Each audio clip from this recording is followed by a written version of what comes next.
আহ, দুর্দান্ত একটা অনুষ্ঠান, আমরা সবাই বুঝতেই পারছি, কিন্তু আমি তার একটা ছোট্ট পার্ট, সেটাও আমার ভীষণ গর্বের এবং আনন্দের। এত ভালো এক্সিবিশনস, মানে আমাদের ছবির সেই সময়কার মুহূর্তগুলো সমস্ত মনে পড়ে যাচ্ছে, এবং সেই সাথে আপনারা সকলে এখানে এসেছেন। আর যেই মিউজিক শুনে, যেই সুর শুনে আজকে আমরা অভিভূত, আমরা সব কিছু ভুলে গেছি। যেই পিসগুলো আমাদের ছবির, আমাদের ফিল্মের ব্যাকগ্রাউন্ডে যেগুলো বেজেছে, সেগুলো যখন আমি দেখতে পাচ্ছি, যে একেবারে আমি লাইভ শুনতে পাচ্ছি, সেই মোমেন্টসগুলোতে আমি আবার ফিরে যাচ্ছিলাম।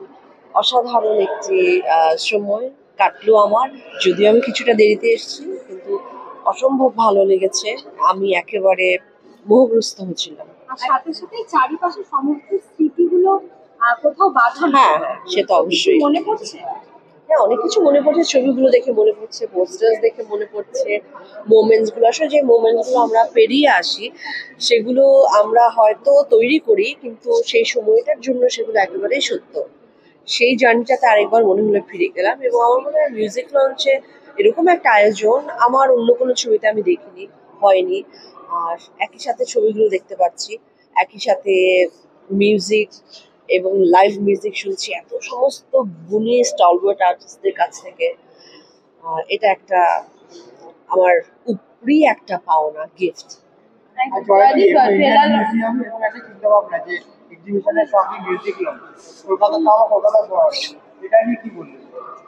কলকাতা শহরেই এমন হওয়া পসিবল, এবং এটা হওয়ার কথা।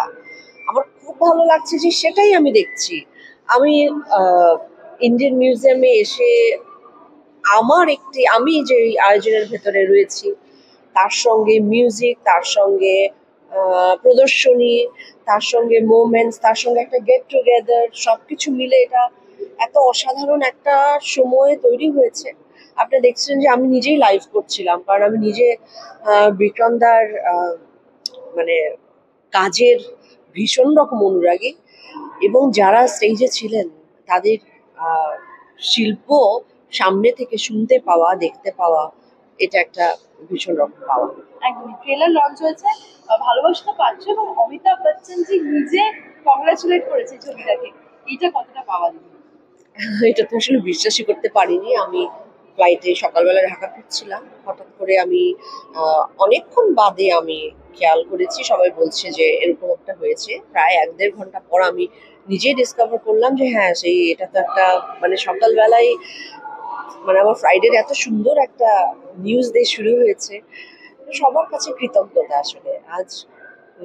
আমার দর্শকেরা না হলে, আমার ফিল্ম ফ্রেটার্নিটি না হলে, আপনারা সকলে না হলে, হয়তো এরকম সময় মুহূর্তগুলোই তৈরি হতো না।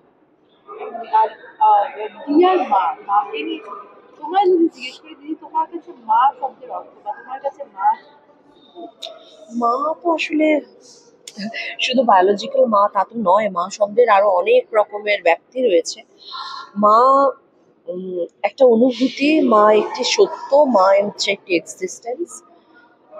আসলে ঠিক ক্যামেরার সামনে দাঁড়িয়ে এই অনুভূতিগুলো এই মুহূর্তে মাকে নিয়ে বলাটা খুব মুশকিল। আমি এই ফিল্মে একটি মায়ের চরিত্র, আমি এই চরিত্র করতে গিয়ে আমি জার্নিটা বুঝতে পেরেছি যে একজন মায়ের জার্নি, মা হয়ে ওঠা, এর ভেতরে এটা তার একজন মায়েরও নতুন রকম জন্ম। আসলে শুধুমাত্র সন্তানের নয়, একটি মায়েরও নতুন রকম জন্ম হয়। এই ছবিটি করতে গিয়ে সেটি আমি ফিল করতে পেরেছি। বিনোদন জগতের সব খবরাখবর সবার আগে পেতে সাবস্ক্রাইব করুন বিনোদন চিত্র ইউটিউব চ্যানেল, আর পাশে থাকা বেল বাটনটি ক্লিক করতে ভুলবেন না।